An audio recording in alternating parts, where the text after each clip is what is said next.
సరే. ఇప్పుడు చేయండి. ఓం భూర్భువస్వః తత్సవితుర్వరేణ్యం భర్గో దేవస్య ధీమహి ధియో యో నః ప్రచోదయాత్. ఓం అసతో మా సద్గమయ తమసో మా జ్యోతిర్గమయ మృత్యోర్మా అమృతంగమయ. ఓం సహనావవతు సహనౌ భునక్తు సహ వీర్యం కరవావహై తేజస్వినావధీతమస్తు మా విద్విషావహై. ఓం శాంతి శాంతి శాంతి. నమస్తే మాతాజీ, అందరికీ నమస్తే. అందరికీ నమస్తే. ఈరోజు మన సూత్రము, ఎందుకంటే ఆ వివేక ఖ్యాతి జాగృతం అవ్వాలి అంటే అష్టాంగ యోగమును అనుసరించమన్నాడు. కారణము తెలుసుకున్నాము, కార్యము తెలుసుకున్నాం. ఇప్పుడు మన బుద్ధిలో ఏదైతే అవిద్య జన్మ జన్మాంతరాల నుండి ఏదైతే అవిద్య కూడగట్టుకొని ఉందో, ఎలా ఒక చెట్టుని మనము గొడ్డలితో ముక్కలు ముక్కలుగా నరికేసి ఇంకా ప్రయత్నం చేసి దాన్ని మనము చూర్ణముగా మార్చేస్తే అచట మరలా అంకురించే అవకాశం ఏ విధంగా ఉండదో, అదే చెట్టుని మనం వదిలిపెట్టామనుకోండి, అంటే భూమి నుంచి మాత్రం నరికాం కానీ వదిలిపెట్టాం. కుంభవర్షం కురిసింది, ఎక్కడో ఒక దగ్గర ఆ చెట్టు మొద నుండి మొలకొచ్చే అవకాశం ఉంటుంది. కానీ ఆ వృక్షమును మనం ఖండం ఖండం చేసి చూర చూర చేసేస్తే మొలకెత్తే అవకాశం ఉండదు. అటులనే మనము మన బుద్ధిలో అష్టాంగ యోగము ద్వారా, నిరంతర సాధన ద్వారా, నిరంతర స్వాధ్యాయము ద్వారా ప్రయత్నం చేస్తే బుద్ధిలో ఉన్నటువంటి అవిద్యనంతా ఇక మనం తొలగించేసుకున్నాం. ఇంకా అవిద్యా మూలకమైన కర్మాశయము తయారవ్వదు, అవిద్యా మూలమైన భ్రాంతి జ్ఞానము అక్కడ ఉండదు, అంతా ప్రకాశమే ఉంటుంది అని మనం కారణము తెలుసుకున్నాం, కార్యం తెలుసుకున్నాం, వాటిని ఎలా తొలగించుకోవాలో కూడా మనం తెలుసుకునే ప్రయత్నం చేశాం. ఈరోజు మరి అష్టాంగ యోగమునైతే అనుసరించమని చెప్పాడు. కానీ అష్టాంగ యోగములో ఏమిటి అనంటే ఏం చెప్తున్నాడు?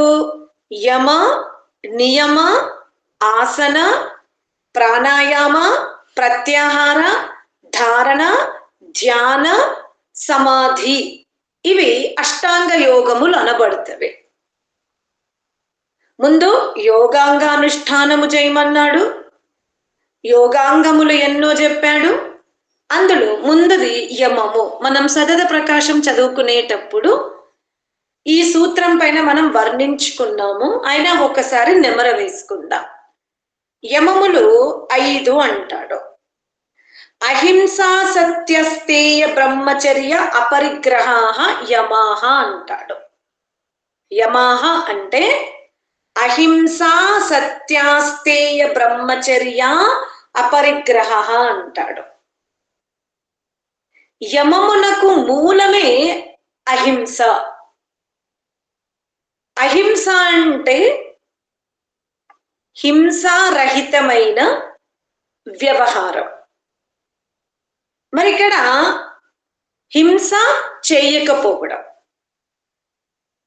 హింస అంటే ఏంది? ఒక మనిషిని బాధ పెట్టడం.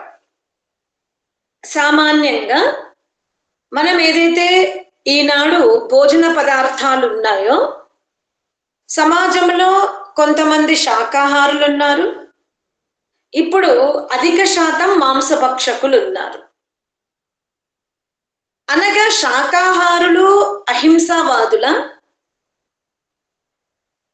మాంసభక్షకులు హింసావాదుల, ఇది మనం తెలుసుకోవాలి. శాకాహారులమైనంత మాత్రాన మనం అహింసకులమా? వాళ్ళు మాంసభక్షణ చేస్తున్నంత మాత్రాన హింసకుల అనేది ఇక్కడ మనం తెలుసుకోవాలి. సరే, ఒక ప్రాణి సర్వేంద్రియాలతో ఉన్నప్పుడు, దుఃఖము కలిగినప్పుడు వేదన వ్యక్తపరుస్తున్నటువంటి ప్రాణిని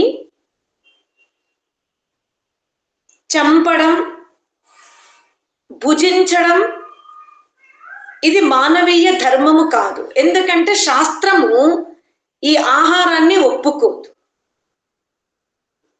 ఎందుకంటే శాస్త్రములో అనేక మర్యాదలు ఉంటవి.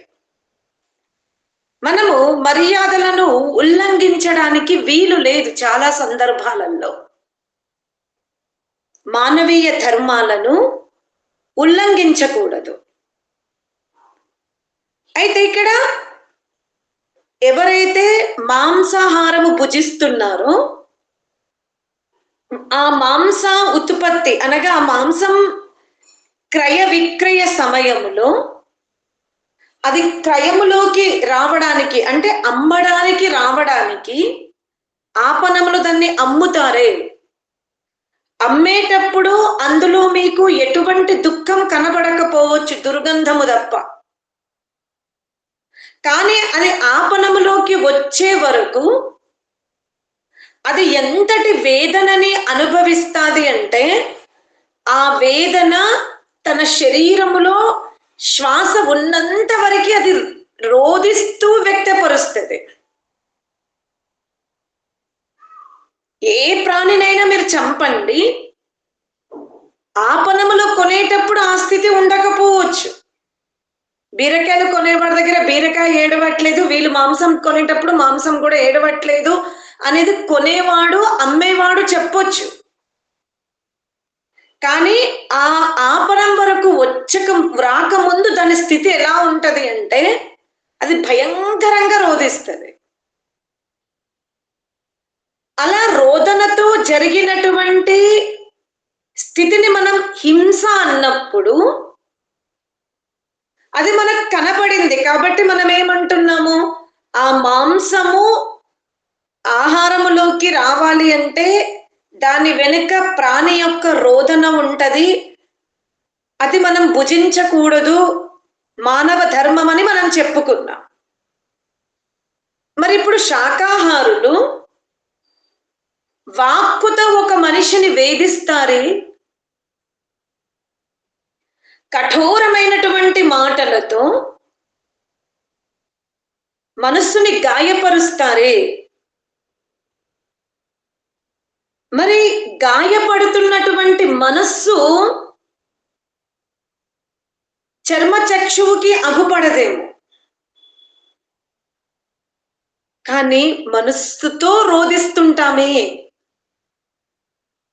ఇక్కడ రోదనతో వచ్చిన ప్రాణి యొక్క భోజనము తింటే ఎలా హింస అవుతుందో అటులనే మన మాటలతో ఎవరి మనసునైనా మనము నొప్పిస్తే వాళ్ళు వాక్కు ద్వారా వ్యక్తపరచలేనప్పటికీ కూడా మనస్సులో భయంకరమైనటువంటి దుఃఖానికి గురయ్యారే, మరి వారి తాపానికి మన వాక్కు కారణమైనప్పుడు మనము హింసావాదులమవుతామా అహింసావాదులమవుతామా?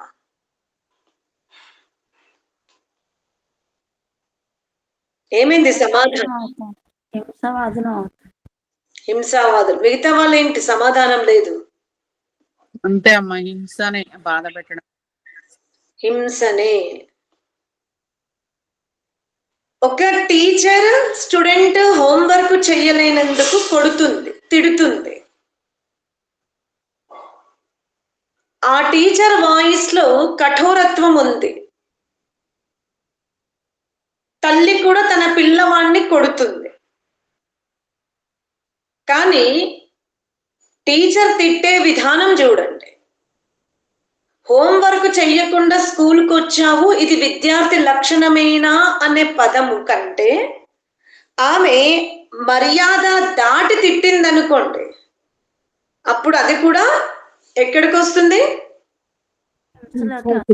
హింసలోకే వస్తుంది. ఏ కులం నుండి వచ్చావురా, మీ అయ్యవ చదువుకోలేదా, ఆయన పుట్టుక వరకు వెళ్తదే.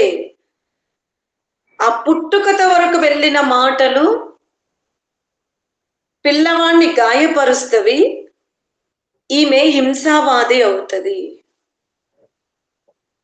అందుకనే పిల్లవాడి భవిష్యత్తును దృష్టిలో పెట్టుకుని చదవలేనప్పుడు తిట్టినా కూడా ఉపాధ్యాయురాలు లేదా ఉపాధ్యాయుడు మాటల్లో చాలా మర్యాద పూర్వకముగా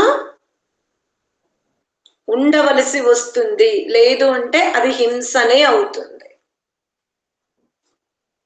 కేవలం ఆహారము తీసుకున్నంత మాత్రానే వాళ్ళు హింసావాదులు కాదు. ఎవరైతే వాక్కు ద్వారా ఇతరులని అత్యంత క్రూర మాటలతో మర్యాదలు దాటి మాట్లాడతారో వాళ్ళు కూడా ఏ క్రమంలోకి వస్తారు? హింసావాదుల కిందనే వస్తారు. హింసావాది కిందకే వస్తారు. అది గుర్తుపెట్టుకోండి. ఈ విధంగా మీరు విభజించుకోండి. కొంతమంది మాంసభక్షణ చేస్తారు, కానీ వాక్కుతో ఎవరిని ఏమి అనరు. ఇంకొక వర్గం ఉంది, మాంసభక్షణ చెయ్యరు, కానీ వాక్కుతో చేస్తారు. అప్పుడు ఏమైంది? వీళ్ళు హింసావాదులే, వాళ్ళు హింసావాదులు. అది గుర్తుంచుకోవాలి మనం. ఇంకొక వర్గం ఉంది, శారీరకంగా చెప్పాను, వాచికంగా చెప్పాను.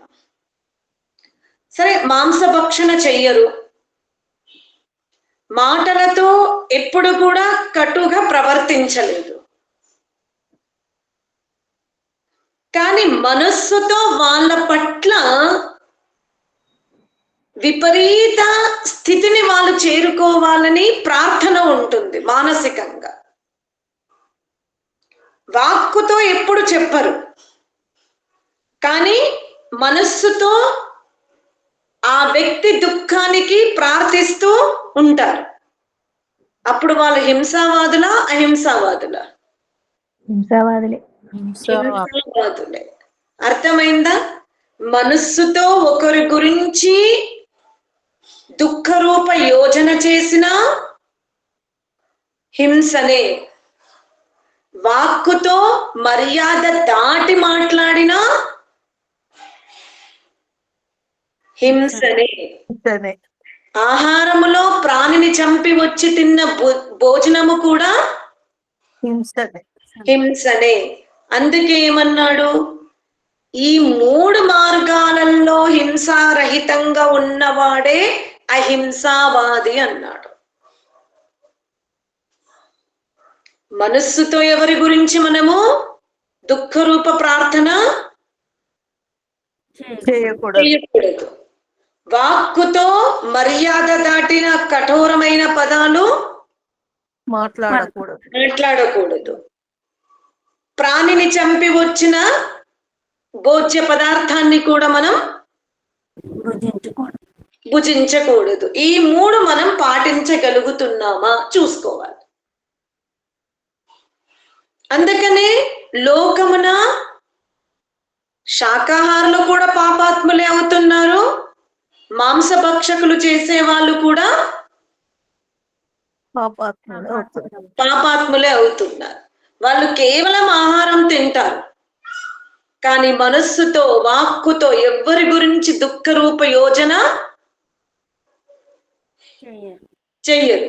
ఇంకొక వర్గం ఉంది, తినడానికి శాకాహారం తింటున్నారు, కానీ వాక్కుతో మనస్సుతో దుఃఖరూప యోజన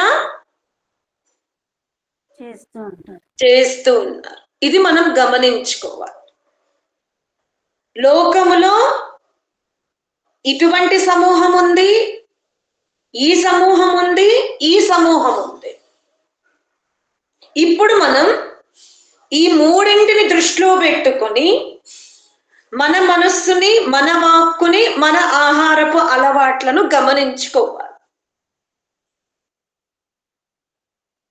అర్థమైందా? ఎదుటి వ్యక్తి ఎలా ఉన్నాడనేది మనం జడ్జిమెంట్ చేస్తలేం ఇక్కడ.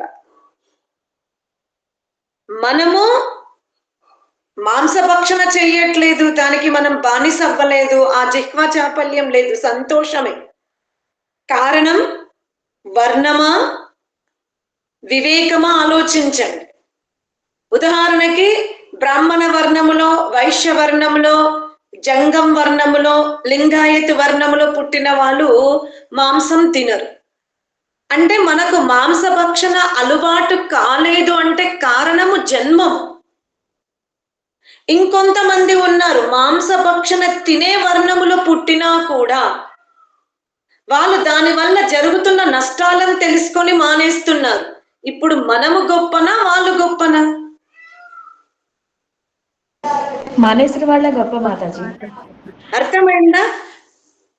పుట్టిన వంశము వలన మర్యాద దాటద్దని తినకుండా ఉంటున్నారు. వాళ్ళు దాన్ని తినే వర్ణములో పుట్టి కూడా ఆ ఆహారపు ఎలా వస్తుంది, దాని వెనుక ఉన్న లాభ నష్టాలను తెలుసుకొని మానేస్తున్నారు వాళ్ళు.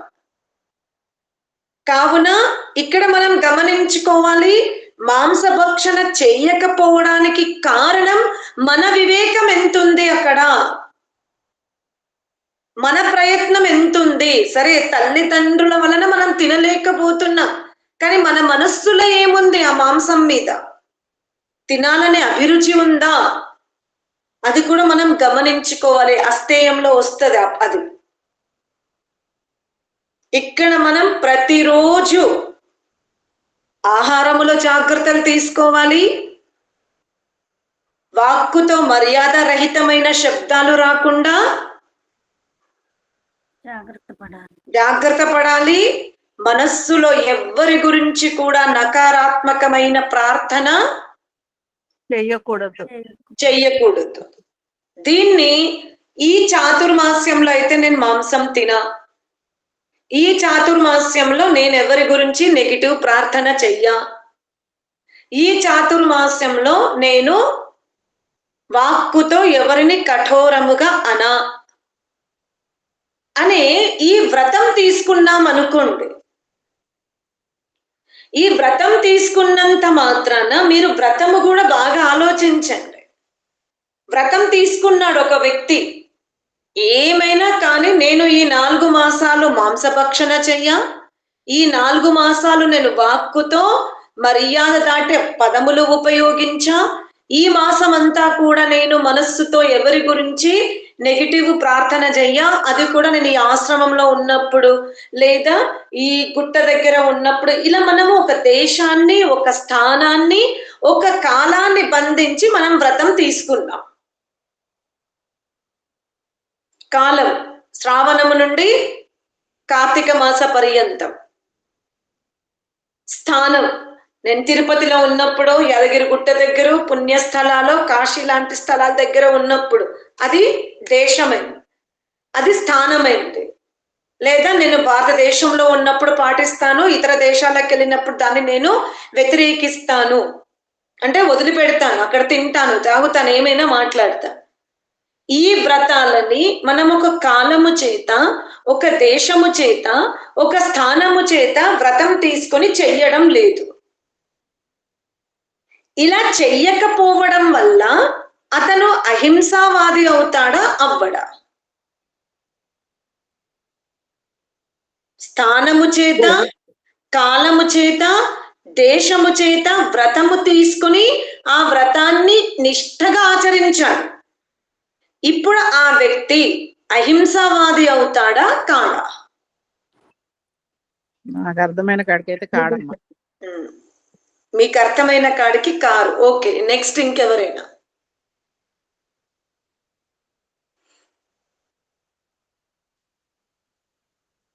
నేను ఇక్కడ ఉన్నప్పుడు అబద్ధం ఆడను, ఈ వాసం అంతా అబద్ధం ఆడా, నేను ఏమన్నా కానీ శ్రావణం నుండి కార్తీకం వెళ్ళే వరకు వాళ్ళ వల్ల నాకు ఆర్థిక నష్టమైంది, మానసిక నష్టమైంది, ఎన్నో నష్టాలు చేశారు, ఎన్నో అవమానానికి గురి చేశారు.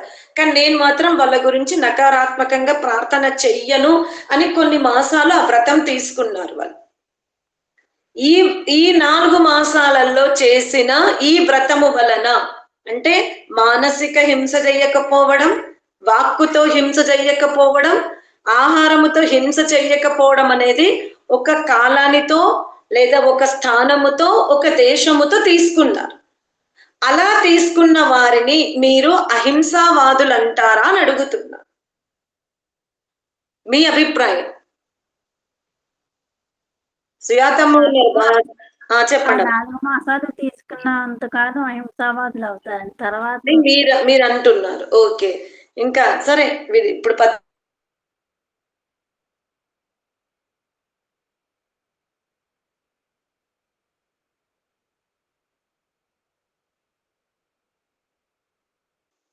సరే, పద్మకే విడియాల పద్మకే ఒక ఆన్సర్ చెప్పింది, లలిత ఒక ఆన్సర్ చెప్పింది. ఇంకెవరైనా మీ అభిప్రాయాలు చెప్తున్నారా? బుద్ధితో ప్రశ్నించుకోండి. ఇదా ఆన్సర్, ఇదా కాదా? ఇక్కడ ఏమవుతుంది, నిర్ణయం అయిపోతుంది అంతే కదా. మీకు వచ్చిన ఆ ఆలోచన సత్యమైతే సత్యం, కాదంటే కాదు. ఏమనిపిస్తుందో చెప్పండి.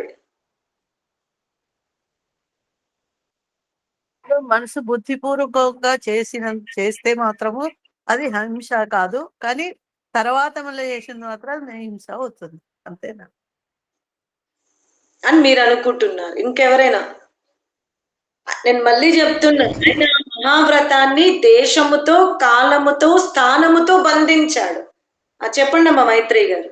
హింస ప్రవృత్తి అవుతుందమ్మా. ఎట్లా చేసినా హింస ప్రవృత్తి అవుతుందమ్మా.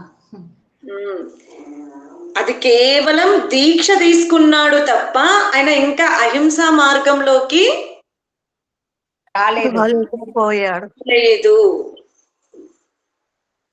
దీక్ష తీసుకున్నాడు. నేను ఈ 4 మాసాలు ఈ పాపానికి దూరంగా ఉంటాను.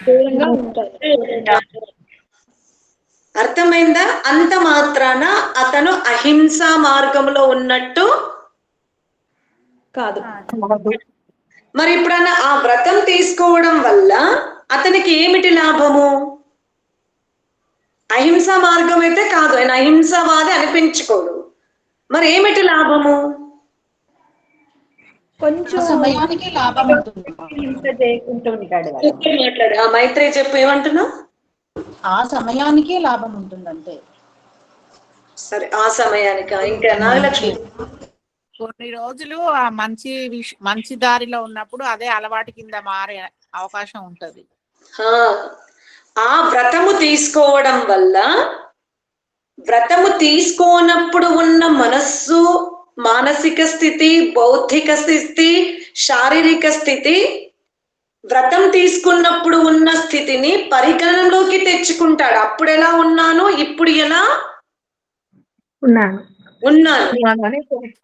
అతనికి లాభం అనిపిస్తే ఏం చేస్తాడు? 1 సంవత్సరం కంటిన్యూ చేస్తాడు. ఆ దీక్షని ఇంకా కంటిన్యూ చేస్తాడు మాతాజీ, పొడిగించుకుంటూ ఉంటాడు. ఏ స్థితికి వెళ్తాడంటే, ఇక నేను ఈ 3ను నిరంతరము చెయ్యను, మరణ పర్యంతము చెయ్యను అనుకుంటే అప్పుడు అతను అహింసావాది అవుతాడు. అంటే వ్రతము అతనిని అహింసా మార్గములో పంపించడానికి ఉపయోగపడింది, సాధనగా ఉంది, కారణముగా ఉంది. ఏ వ్రతాలైనా మనం జీవితంలో తీసుకుంటున్నాము అంటే ఆ వ్రతముల వలన మన శక్తిలో దృఢత్వం వచ్చే అవకాశం అయితే ఉంటుంది. అందుకనే వ్రతములను మనం తప్పకుండా ఆచరించాలి, కానీ వాళ్ళకి ఆ విశేషణము ఇవ్వకూడదు. ఇతను అహింస అని అనకూడదు. అర్థమైందా? ఇప్పుడు ఇక అహింస, మేము అహింసకులము అని ఎవరెవరు హృదయం మీద చెయ్యి పెట్టుకొని చెప్తారు చెప్పండి. నేను అహింసకురాలిని.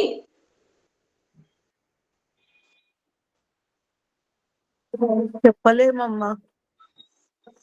అర్థమైందా?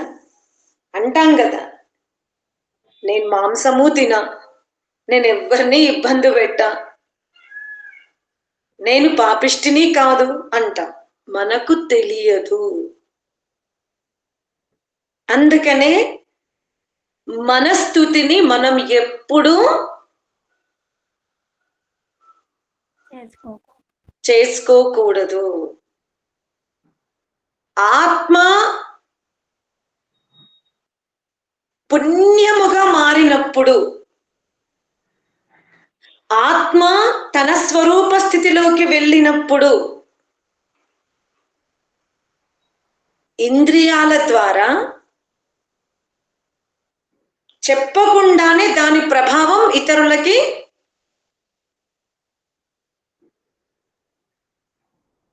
ఆకర్షింపచేసుకుంటుంది.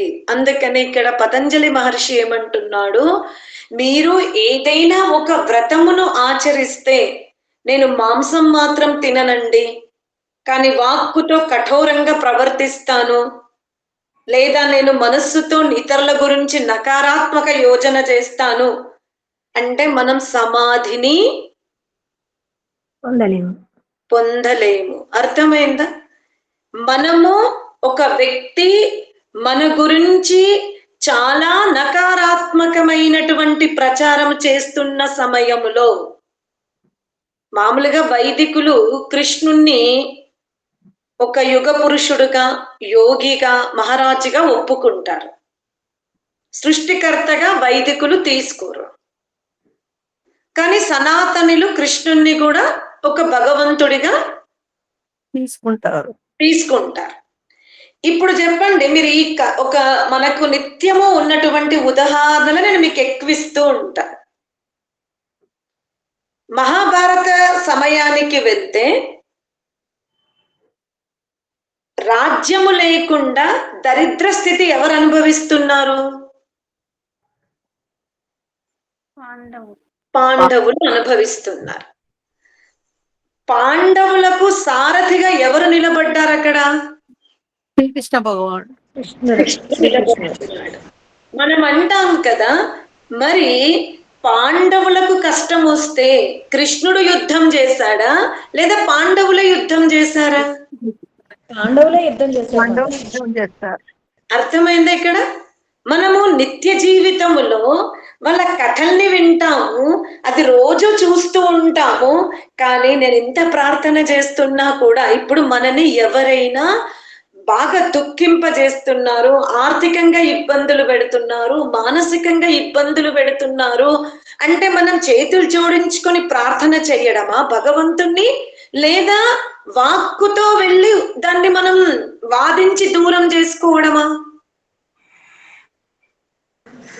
వాక్కుతో వెళ్ళి వాదించి దూరం చేసుకోవాలి మాతాజీ. ఎందుకంటే మహాభారతములో కూడా అర్జునుడు గాండివాన్ని పట్టుకుని తన సమస్యని పరిష్కరించుకున్నాడు. సారథిగా కృష్ణుడు ఉన్నప్పటికీ కూడా అర్జునుడే యుద్ధము చేశాడు. అంతేగాని కృష్ణ నువ్వు వెళ్ళి నాకు 5 భూములు ఇప్పించు అని అడగలేదు. నువ్వే ఈ కౌరవులని హతమార్చే, కృష్ణుడు హతమార్చలేడా కౌరవులని?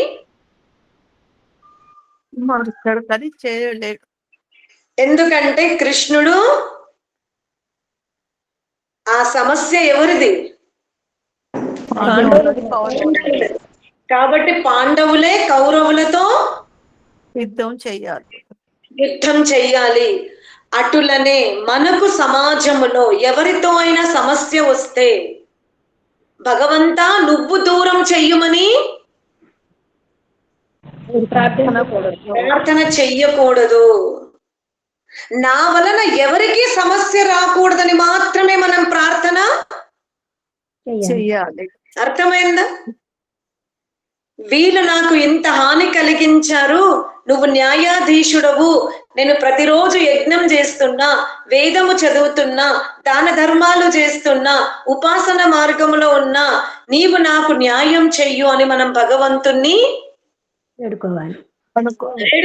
ఇంతసేపు చెప్పింది మళ్ళీ అక్కడికే వచ్చారు.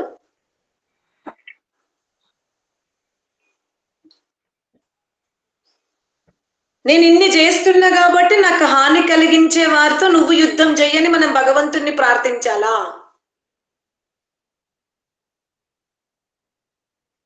భగవంతుని మనం అలా ఎట్లా ప్రార్థించలేము కదా. మరి అదే నేను చెప్తున్నా.